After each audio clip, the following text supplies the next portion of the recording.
TV, you might find Gregory Hines selling liquor, Sigourney Weaver selling steel, or Arnold Schwarzenegger selling cup of noodles. For these ads, which play only in Japan, the stars may earn up to $1 million, but that's compared to the value of the exposure they receive in the Orient. The performers are more willing to accept this type of work, not really for the money, but to build their profile in Tokyo and throughout Japan, so that when their films or their projects are released in that part of the world, their presence is familiar to the Japanese culture.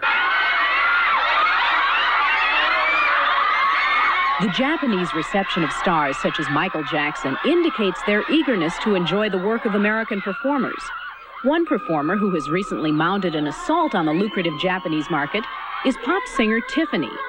From her popularity with young people in the West, Tiffany has landed commercials in the East, and more. She has what we call a full-scale ad campaign, wherein she is on television commercials, she is on billboards, she is in subway stations, and even more importantly, she has her own line of Yamaha musical instruments and home electronics with her personal signature, the Tiffany line. Japanese audiences are persuaded by the credibility and star power of American celebrities.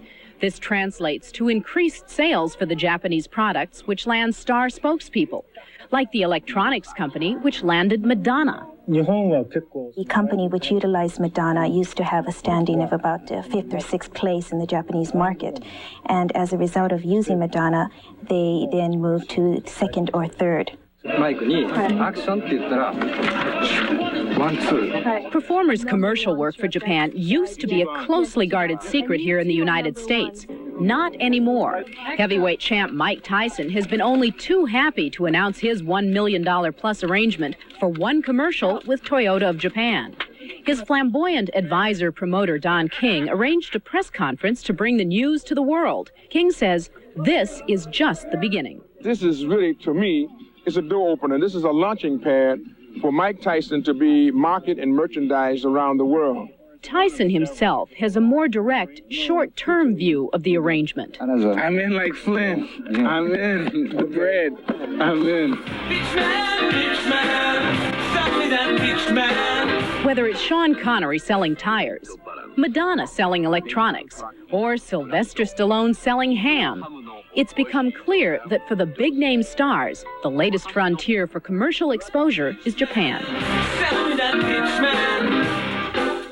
Advertising experts estimate American stars appear in about 1 out of 25 commercials shown on television in Japan.